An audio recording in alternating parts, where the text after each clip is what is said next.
de cultura en general y hacer un recorrido, porque yo creo que es muy interesante tu trayectoria. Tú dices algo con lo que yo no puedo estar más de acuerdo, que es que las cosas importantes se escriben siempre desde la razón autobiográfica, ¿no? Bueno, que es Montaigne, los ensayos de Montaigne no son universitarios ni académicos, él habla de sus cosas, ¿no?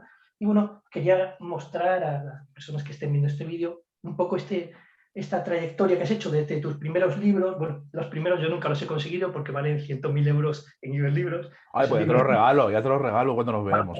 No te de ahí preocupes. este es pero a partir de, evidentemente, de La Hora Violeta, que fue el libro que te proyectó, pues bueno, Lo que nadie le importa, La mirada de los peces, son libros en los que siempre lo biográfico y lo histórico también, esta conexión entre historia y vida, es muy importante. Pero es a raíz digamos, de estos 4 libros que me interesa como tu reflexión y tu interés por el territorio, por la historia y por España, por decirlo así, la palabra a lo crudo, ¿no? El primero sería, bueno, como hemos hablado, La España vacía, que tuvo un impacto tremendo. Le siguió en el 2018 un libro que a mí me interesó mucho por la singularidad de los espacios, que es Lugares fuera de sitio, que fue el premio Espasa, que hablas un poco de estos lugares especiales que ayudan a doblar el mapa y a explicar la normalidad desde la excepcionalidad. Sigue un libro extraordinario, que no sé si ha tenido el eco que merece, porque es un libro tremendo, que es la biografía de Calomarde, ¿no? que explica en buena medida quiénes somos, porque vemos de dónde venimos, y terminas con un libro en el que, bueno, yo creo que lo dices claramente, que ahora sí que voy a hacer un libro más político, un libro más de tesis, digamos, defendiendo un poco tus posiciones, porque también esta es la parte que yo creo que es muy que estamos en un país como de blanco y negro, ¿no? Y ha sido calificado, tú a veces lo dices como en broma, que te han llamado fascista, cuñado, de todo, ¿no? Simplemente por tener una No, no, opinión. en la misma frase. Te pueden ser facha y rojo en el mismo reproche. Contenido exactamente igual. Pero entonces es esto sorprendente, ¿no? De, bueno, esta emergencia que hablas en el libro de los populismos, que, bueno, que rápidamente pasas a ser eso, ¿eh? Pues de un modo radical, pues el facha, el cuñado. Yo tengo una anécdota muy simpática que en el momento álgido de Podemos, un amigo mío dijo en Facebook que iba a votar al PACMA. Entonces salieron las hordas allí diciéndole que era un cómplice del fascismo, porque al votar a PACMA, al Partido Animalista, estaba en realidad apoyando a Rajoy, que iba a ganar. Entonces él era también fascista por votar a PACMA, ¿no? Entonces esta idea de la brutal que se producido en España, tú en el libro creo que eres moderado, citas poco a Podemos, yo creo que fue la emergencia de Podemos y sus teorías sobre la clave y el antagonismo lo que llevó a esta cosa de, bueno, o eres un fascista que tiene que desaparecer de los barrios, o es un hombre comprometido. O sea, esta idea del blanco y negro que ha permeado el discurso político en España en los últimos 10 años, es decir, eh, ha hecho que muchísimos escritores pasen a un silencio. O sea, yo creo que en la historia de la literatura española nunca ha habido menos escritores opinando de política que ahora. Es una impresión subjetiva. O sea, la generación del 98, todos opinaron de política, en los 60, es decir, hay muchísimos libros sobre el problema de España, entre comillas, pero ahora hay un gran silencio, ¿no? En el cual salen Andrés Trapiello, Sergio de Molino, Ana Iris, o sea, los 4 fascistas que se atreven todavía a pensar en España como un problema, como algo sobre lo que es digno y necesario reflexionar, ¿no? ¿Qué te lleva a lanzarte esta arena del ruedo? Porque yo creo que hay que tener un poco de valentía, dado que te expone, bueno, lo que te pasa siempre, que tienes 20.000 haters por todos lados, te salen haters hasta debajo de las piedras, ¿no? ¿Y qué opinas sobre el papel de los escritores en esta cosa, este debate periclitado del intelectual comprometido? ¿Qué opinas de esta idea de que el escritor de vez en cuando tiene que salir un poco ahí al ruedo?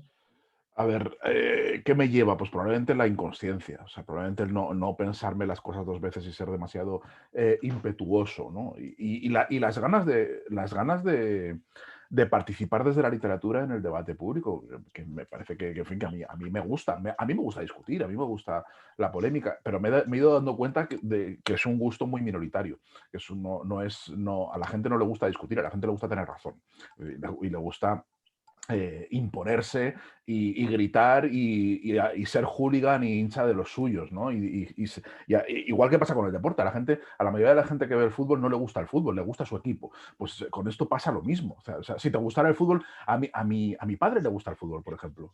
Es de las pocas personas que sé que le gustan el fútbol, no es forofo de ningún equipo, y entonces yo cuando voy a casa me lo encuentro viendo partidos de la tercera división de la Liga Turca, ¿no? Y digo, ¿pero qué haces? Y se lo sabe todo, porque le gusta el fútbol, le gusta ver partidos y demás, pero la mayoría de la gente lo que ve es su equipo. Y en el debate público pasa exactamente lo mismo, ¿no?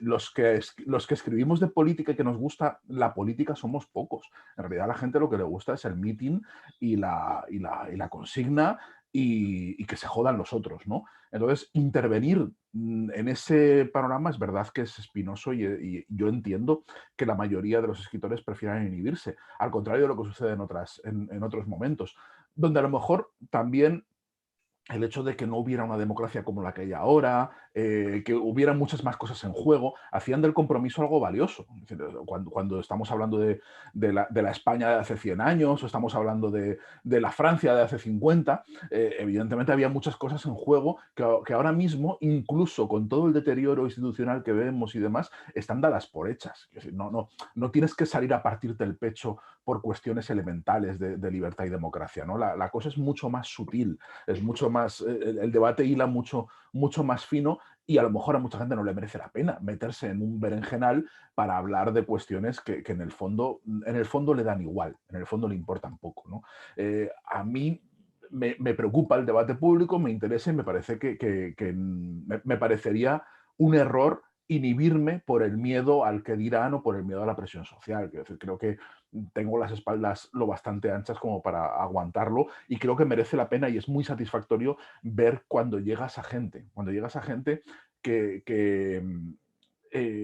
se siente eh, hasta cierto punto reconfortada por encontrar voces en medio del griterío, ¿no? Y intentos de comprensión de lo que sucede, aunque estén en desacuerdo con ellos, ¿no? Para mí, hace poco, la semana pasada, estuve en un encuentro de ensayistas que organizó el Ministerio de Cultura y se me acercó una ensayista, eran ensayistas en lengua española y en todas las lenguas de España, ¿no? Por eso siempre había representantes, había como representantes de todos los reinos de taifas. Y vino una académica de la Universidad de Santiago, independentista gallega, muy independentista gallega, y me dio un abrazo, me dijo, porque dice, es que tu libro contra la España vacía me ha cambiado buena parte de lo que yo pensaba acerca de lo que es España, ¿no? Es decir, creo que me ha obligado a ver el otro lado, me ha obligado a ver muchas cosas que yo para mí estaban en la niebla, para mí estaban totalmente fuera, ¿no? Y me dio un abrazo muy emocionada, era una chica muy, muy, muy emocional, y para mí ese abrazo y esa lectura, además de, en fin, de decir, bueno, me has obligado a replantearme algunas cosas que forman parte de mi identidad más íntima, ¿no? Eso me compensa a mí de todos los haters, pero de largo, de largo. O sea, ya pueden venir después hordas a llamarme lo que sea, que me da exactamente igual, ¿no? Creo que escribir el libro ya merece la pena solo por eso, por intentar mover un poco los lugares comunes y los resortes. Creo que para eso escribimos y para eso se interviene. Y en cuanto a lo que decías de la figura del intelectual comprometido, con la que yo en absoluto me siento identificado, ni siquiera con la palabra intelectual, ¿no? Es decir, porque además me parece que en el siglo XXI intelectual solo se puede usar como insulto. Igual que 98ista, cuando dicen, no, es que tú tienes una 98ista, yo ya sé que es peor que te llamen nazi casi, o sea, es una cosa tremenda, es una deslegitimación filosófico-literaria de primer orden, ¿no? Es lo peor que pueden decir de ti. Yo no me siento identificado con la idea del compromiso desde un punto de vista sartriano, digamos, del intelectual clerical, del que suelta un meeting, del que tiene un púlpito, intenta dirigir la opinión pública o intenta hacer que la realidad se amolde a sus ideas. Creo que ese intelectual murió, probablemente murió con Sartre, probablemente murió en la guerra entre Sartre y Camus, ganó Camus que es un intelectual mucho más afín a la idea que tenemos ahora mismo de tipo que interviene en la esfera pública, y que a lo que aspiramos es a enriquecer una conversación, a compasar nuestros puntos de vista desde una perspectiva casi diletante y paseante, casi lateral. Siempre lanzamos como miradas muy laterales, intentar enriquecer una conversación que tiene un montón de hilos totalmente inextricables, ¿no? Y que se desarrolla a muchos niveles. Esa es la mayor aspiración que tenemos, y se centra sobre todo en el abrazo de esa chica de la semana pasada, ¿no? De cuando te viene una independentista gallega convencida de decir que se le están fracturando algunas de las cosas gracias a una conversación, porque ha conversado. Y así ha percibido el libro. Lo ha percibido como una conversación de esas que te hacen ver cosas que no eras capaz de ver antes, ¿no? Y esa es la actitud con la que a mí me gusta identificarme, y que no tienen absoluto nada que ver con el mesianismo en fin, desde luego de ese mesianismo que va de Zola a Sartre, de ese periodo histórico tan breve pero tan intenso de la historia de las ideas, que creo que no tiene absolutamente ningún sentido en una sociedad tan plural, tan abierta, tan horizontal en muchos aspectos como la del siglo XXI. Sí.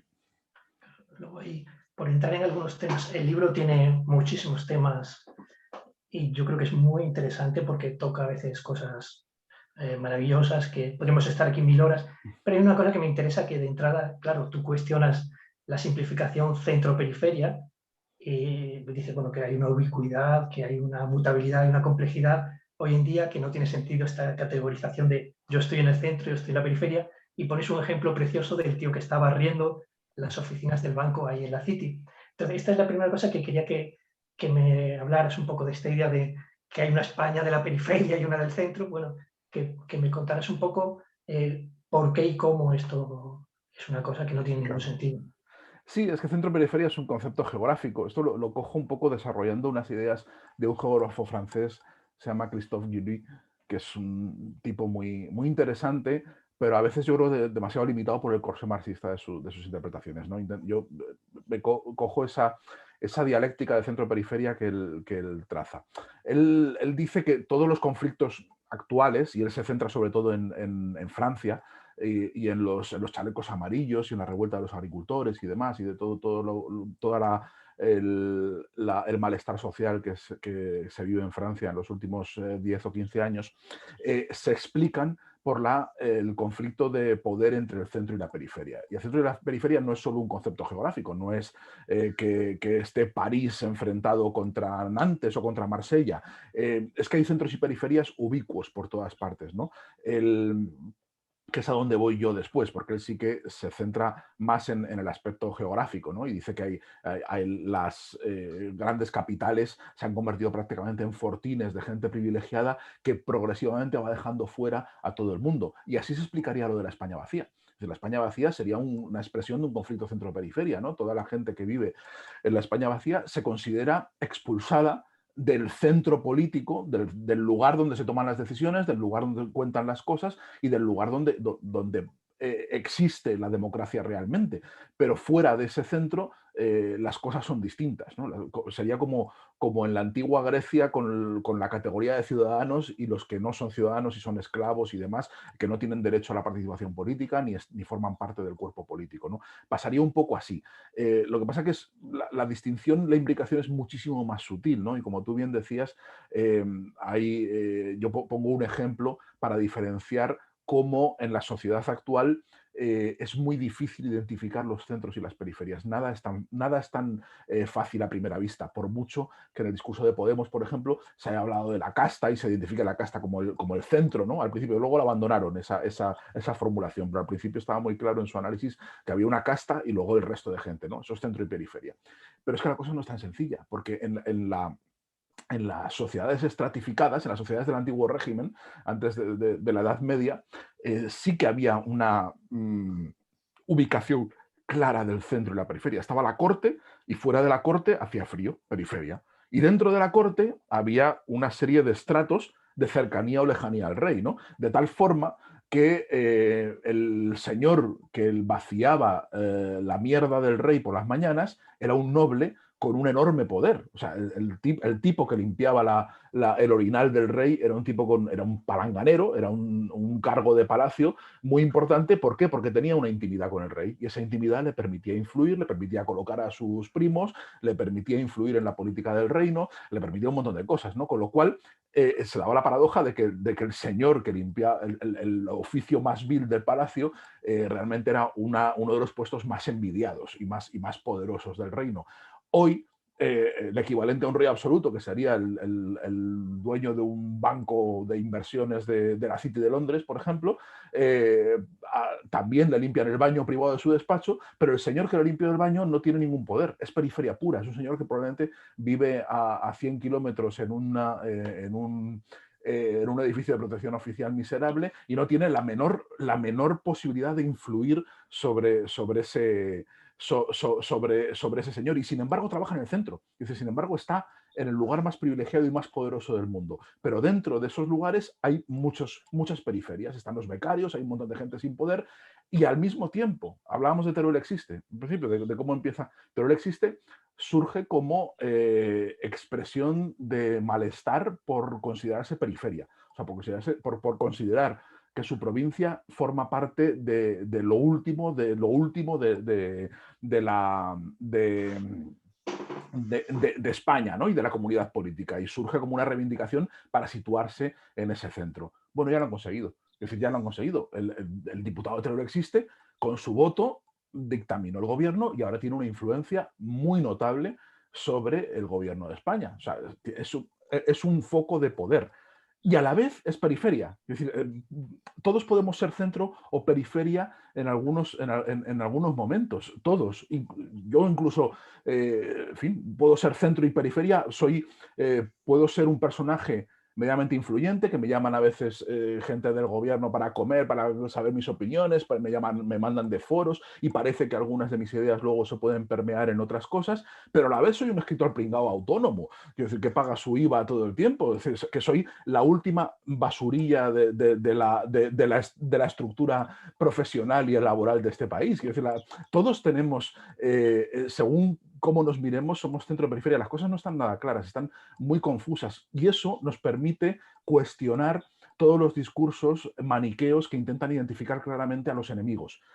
Nuestro enemigo siempre tiene un flanco débil con el cual se parece mucho a nosotros a veces, ¿no? Y entonces es muy difícil así articular unas luchas sociales que no estén basadas en una mentira despiadada, que es lo que plantean todos los movimientos sociales. Tienen que hacer una simplificación del mundo, y ahí viene lo de vaciada. Tienes que simplificar mucho, hacer una caricatura del mundo para que eso encaje en tu visión y poder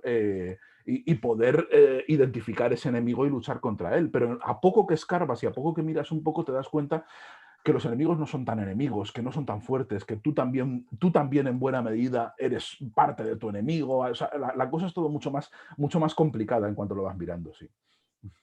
Por avanzar un poco y que no se nos queden luego los temas importantes en el tintero, hay una parte del libro maravillosa que yo creo que no conocíamos tus lectores, y es cómo tus padres tuvieron que salir de Valencia expulsados un poco por la irrupción del valenciano, que me recuerda a lo que se ha reído la gente ahora cuando Sam Scali se ha ido de Barcelona, el artista. Entonces la gente ha dicho, si no quiero ir catalán, ¿por qué vivo en Barcelona? ¿No? O una turista que demandó a su compañía porque veraneó en Canarias y dijo que se escuchaba mucho español. Pero esto es una caricatura, porque en realidad a tus padres no le echó el valenciano de Valencia, sino una determinada concepción imperativa de las lenguas, ¿no? Me interesa por eso este episodio, y muchísimo, y de eso quería que me hablaras, de cómo el contraste entre el nacionalismo y el patriotismo constitucional que tú defiendes, y el cómo luchar contra esto. Tú acuñas un concepto buenísimo, bueno, no acuñas, defiendes este concepto de lo grotesco necesario, cómo dialogar con los recalcitrantes, y tú dices, bueno, el humor, lo grotesco, es decir, cómo se lucha contra gente que apela a lo emocional y no a lo racional. Y también un concepto también que me ha parecido maravilloso del libro, sobre cuando hablas de lo desteñido, del nacionalismo desteñido español, esta anécdota, por si la gente, bueno, hago un micro spoiler, que la bandera republicana, esa franja morada, viene en realidad de un pendón en Covarrubias, de la tumba de Fernán González, creo, un pendón rojo, que es el color de Castilla, que por estar allí olvidado se destiñó, se puso morado, y entonces nada, se retomó lo morado como el símbolo, en realidad el símbolo de que no se ha dado mucha importancia a los símbolos, ¿no? Entonces, quería que me hablaras un poco de esto, de cómo se lucha contra un nacionalismo, digamos, emergente, que dice que los nacionalistas somos los demás, y decir, qué papel tiene el humor en la lucha y qué tipo de patriotismo constitucional defiendes, o también esta idea tan importante en el libro.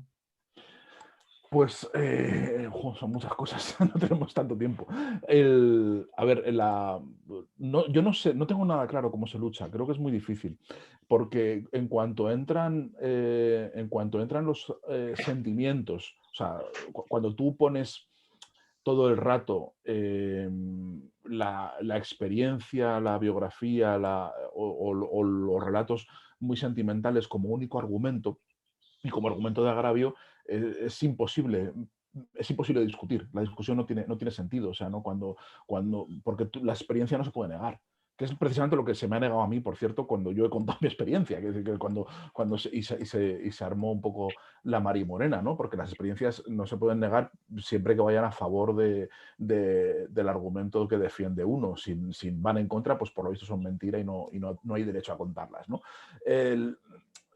Creo que es muy difícil imponerse, y esa es la trampa en la que nos han metido, que no estamos hablando de lo mismo. Por eso creo que la forma de desactivar los argumentos es muy sentimentalizados, muy exagerados, muy hiperbólicos, en fin, totalmente fuera de lugar, es precisamente a través del humor, a través de una herramienta que hemos usado siempre en la discusión pública, que no es una cosa nueva de ahora, y que me parece que es perfectamente legítimo ridiculizar las posiciones del otro. Es decir, no creo que debamos movernos en un debate absolutamente de guante blanco y de caballerosidad y de le escucho y le respeto, sino que creo que nos debemos permitir la risa corrosiva. Creo que la sátira y la risa corrosiva son elementos fundamentales de la discusión política. Y si uno no aguanta la risa corrosiva sobre sí mismo, es que no está preparado para el debate público, ¿no? Y eso creo que revela mucho las imposturas.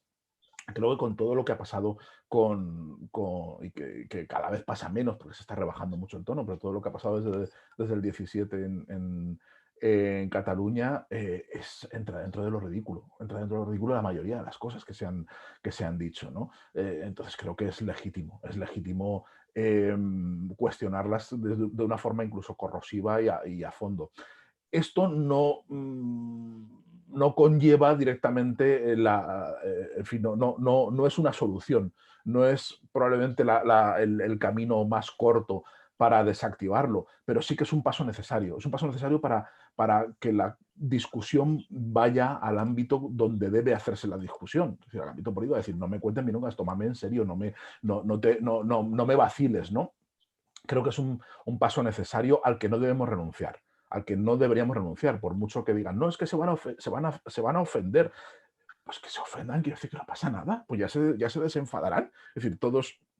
El humor tiene que funcionar así, no pasa absolutamente nada, no tenemos que estar midiendo cada palabra que decimos y tomándonos muy, muy, muy, muy, muy en serio cada cosa, cada chorrada que oímos, ¿no? Creo que eso es necesario, pero no es la solución. Es decir, nos encamina hacia ella, pero no es la solución. Más bien es una actitud casi defensiva, es una actitud de resistencia frente a la invasión de la solemnidad profundamente idiota del sentimentalismo, ¿no? Es algo en fin, que los seres racionales debemos mantener para poder seguir aquí y no dejarnos avasallar por determinados argumentos, ¿no? Y luego me planteabas, ¿qué me planteabas? Que se me ha ido, me decías lo del... Lo de la ideología está de lo desteñido, ¿no? Esta idea Sí, lo de desteñido. qué tipo de nacionalismo tenemos. Eso es bonito, sí. El capítulo se titula Banderas desteñidas y se basa básicamente en cómo esas banderas de España que tapizaron muchos edificios a partir del otoño de 2017 como respuesta a todo el mogollón catalán, poco a poco, bueno, enseguida, en cuanto llegó el invierno, ¿no? En cuanto llegó ese invierno, se fueron destiñendo, el amarillo pasó a blanco y el rojo se hizo un poquito menos intenso, con lo cual las banderas españolas se convirtieron en banderas de Austria. Y ahí me viene muy bien para ver que, primero, para felicitarme de que de esos arrebatos patrióticos en realidad no eran tanto. Porque si uno tiene de verdad una cosa patriotera enorme, no deja que su bandera se destiñe así. O sea, la cuida un poco, la lava, la cambia, o sea, hace una cosa. Si la has dejado ahí es porque realmente te importa tres narices. Y a mí eso me congratula mucho, me hace concebir esperanzas de que vivimos en un país muy dejado con los símbolos, ¿no? Y entonces pongo otros ejemplos de otros, como el que tú has dicho del pendón de Castilla, que forma la franja morada de la bandera de la República, que se debe a un equívoco histórico, se debe al equívoco de que la gente creía en el siglo XIX, los liberales creían que el pendón de Castilla era morado porque lo habían visto desteñido morado, pero hoy se sabe que es rojo carmesí, como dicen muchos testimonios, entre ellos unos versos de Lope de Vega, ¿no? Y entonces ese desteñimiento, el hecho de adoptar un desteñido, como símbolo patriótico, también me parece que es una esperanza, es un canto de esperanza. Yo creo que los países tremendamente nacionalistas no se permiten esos descuidos. Es decir, no, sabéis que en fin, los patrioteros americanos no dejan que la bandera americana toque el suelo nunca, ni ese tipo de cosas, ¿no? Porque parece que es una cosa... se cuidan mucho, aquí no, aquí lo descuidamos. Y eso creo que es síntoma de que todavía existe un patriotismo o un nacionalismo muy anémico. En fin, que pese a que surja por ahí Vox y surjan por ahí propuestas, realmente es de muy corto recorrido, de muy ladrador pero poco mordedor. Y eso creo que es algo de lo que debemos ser conscientes y aprovecharnos, en lugar de hacer lo que hace buena parte de, de mis colegas columnistas progresistas y tertulianos y demás, que es exagerar y azuzar todavía más para que se crezcan y darles una importancia y un foco en el espacio público que ni tienen ni merecen. A mí el último ejemplo que a mí me tiene fascinado es la manifestación esta brutal de cuatro tíos, 200 decían como mucho, o sea, 200 eso tirando por lo alto, de cuatro energúmenos que fueron por Chueca gritando no que fuera maricas del barrio y demás, es una anécdota. Es decir, eso, o sea, con todos mis respetos, es una brutalidad, es una barbaridad. Son 200 más tuerzos en fin, que deberían estar fuera de la comunidad política sin duda alguna. Pero es una anécdota. No podemos estar 3 días dedicados en exclusiva a hablar y a indignarnos y que parece en fin, que se está hundiendo el mundo. Si de verdad en España lo más grave de odio es que una panda de tipos que parece que han salido de una despedida de soltero se ponen a recorrer las calles de un barrio a gritar anormalidades, es que en España no pasa nada. Es que es evidente. O sea, la conclusión es que no debemos preocuparnos. Sin embargo, le damos un foco, le damos una importancia y al final acabamos legitimándolo. Esto lo he escrito otras veces también. Cuando le damos mucha bola, y desde luego se le da, desde la parte del gobierno de Podemos se le da muchísima, porque lo instrumentalizan y lo usan propagandísticamente a su favor, les damos un espacio público que no tienen y una relevancia social que no tienen y al final les acabamos dando una legitimidad y les acabamos dando un espacio en el Parlamento que puede llegar a sumar 52 diputados o si no más. Entonces creo que también forma parte de nuestra responsabilidad el anotar la anemia, decir, no, es que aquí el patriotismo o el nacionalismo está muy descafeinado, debemos aprovecharnos de eso y debemos subrayarlo más en lugar de ir a fijarnos en cada pequeñita cosa, en cada hooligan que grita a destiempo en cada sitio y en cada pequeño suceso insignificante que pase en cualquier lugar de España, ¿no? Y que parece que le damos una carta de naturaleza como si hubiera sido el push de la cervecería de Hitler, que no tiene nada que ver. O sea, entonces creo que si rebajáramos un poco el histerismo y miráramos el país un poco mejor como es, quizá algunas propuestas verdaderamente inquietantes políticamente no tendrían el peso político institucional que tienen ahora. Creo que se lo hemos dado nosotros. Quería, como sé que no nos queda mucho tiempo, quería leer un pequeño texto del libro que a mí me ha parecido esencial porque plantea un poco, habla también de la España vacía, y luego plantearte una pregunta. El texto está en la página 120 y habla de esto de la disolución del país. Dice, la disolución simbólica del país es tan profunda que se necesita una armazón previa para que ese cruce de mitos y leyendas familiares entre la ciudad y el campo pueda cumplir su función. Hay que anotar aquí que esa vertebración basada en la España vacía no es una solución definitiva. Al depender de la memoria se desvanece con el paso de las generaciones. Conforme los españoles pierden los vínculos biográficos con el pasado campesino, el lazo comunitario se afloja. Pero eso, esto me interesa, lejos de ser un problema, es una virtud, pues permite renovar los cuentos que la comunidad se cuenta a sí misma para convivir. No hay verdades universales e inamovibles. Corresponde a cada generación encontrar un hilo común. Esta idea de que la pérdida de memoria, no hay que ir a la nostalgia, no hay que volver al pueblo, sino que hay que construir un nuevo hilo común, me parece muy interesante. Y esta es la pregunta que te quiero hacer.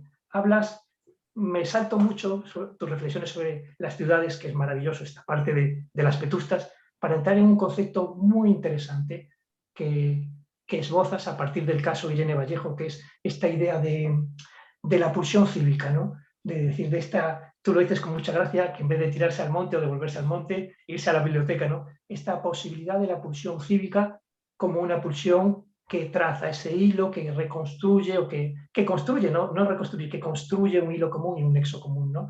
Esta idea de que la España vacía y contra la España vacía no trata de la nostalgia de lo que fue, porque además la gente creo que nunca leyó el subtítulo El país que nunca fue, o sea, no se trata de volver a lo que nunca fue, sino cómo construimos una convivencia común. Entonces me gustaría que hablases de esta idea de la pulsión cívica a partir un poco de la idea de lo mejor de nosotros, de la tradición, de esta vuelta pues a un pasado en el sentido en el caso de Irene, de los libros, del pensamiento.